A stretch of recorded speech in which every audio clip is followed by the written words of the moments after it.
Vous êtes venu pourquoi là aujourd'hui? On est venu pour les restants de négociation, des miettes.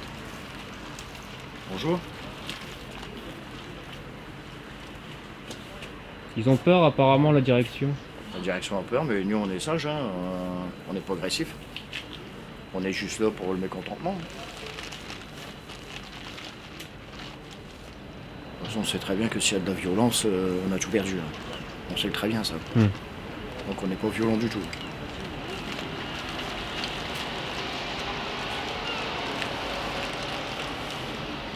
Qu'est-ce qui se passe Ils là? annulent la réunion, la direction. Pourquoi ils annulent?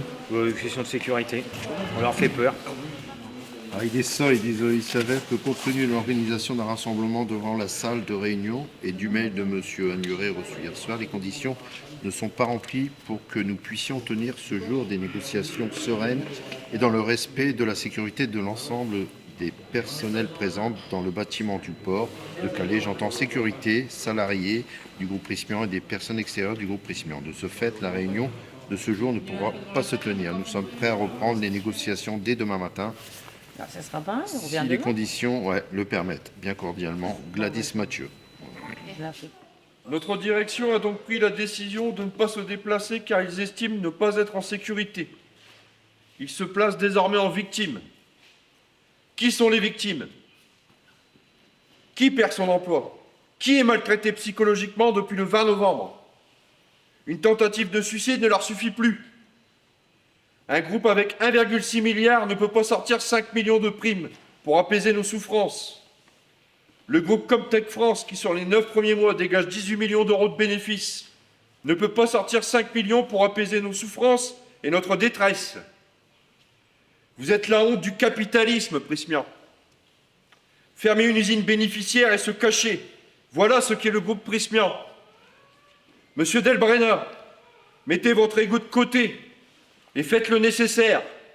Il ne suffit pas d'avoir de bonnes intentions dans la presse avec un large sourire. Il faut agir. La sécurité, parlons-en. Depuis le 20 novembre, les salariés sont dans le calme. Aucune palette brûle. Une usine dans un état irréprochable, malgré les circonstances catastrophiques de cette fermeture, qui, pour rappel, n'est basée que sur des prévisions. Regardez autour de vous. Les voilà, les hooligans. Je ne vois ni lance, ni fourche.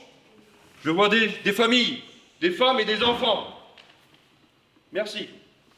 Bravo.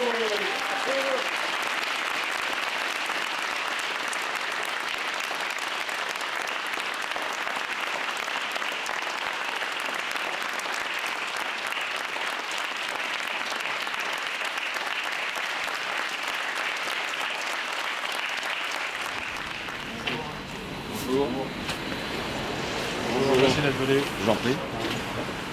Bonjour. Ravi de vous rencontrer. De même. Vous voulez nous dire comment ça se passe pour vous là? Ça se passe qu'on en attend de savoir si au final ils vont peut-être se déplacer ou pas. Il fallait que je les appelle pour les rassurer sur leur sécurité. Donc je leur ai envoyé un message comme quoi que la bande de hooligans qui est autour de vous ne va pas s'en prendre à leur intégrité physique. Donc voilà, on attend une réponse, savoir s'ils vont se déplacer ou pas aujourd'hui. Moi, je ne me sens pas en insécurité ici. Et je le dis, je suis venu en paix, sans violence. Et la violence, je sais de quel côté elle se trouve aujourd'hui. Ils ont beau avoir un langage très poli, très châtié, et parler d'ambiance sereine, ce sont eux qui mènent une guerre aujourd'hui, qui mènent une guerre contre vous. Et l'insécurité, c'est vous qui la vivez. Je pense que vous dormez mal la nuit. Je pense que voilà, il y a une très grande violence qui est déployée avec brutalité contre vous et qui non seulement s'est produite au moment de la fermeture de l'usine, mais là, dans ce que j'entends qui se poursuit ensuite. Excusez-moi, mais ce que vous me racontez, on ne serait pas dans une situation aussi tragique, j'éclaterais de rire. C'est un sketch. La direction qui vient dire qu'elle n'est pas en sécurité, c'est vous qui appelez la police pour mobiliser la police pour qu'elle vienne sur place garantir la sécurité de la direction. Alors qu'ils agissent avec cette violence-là contre vous. On est dans un sketch.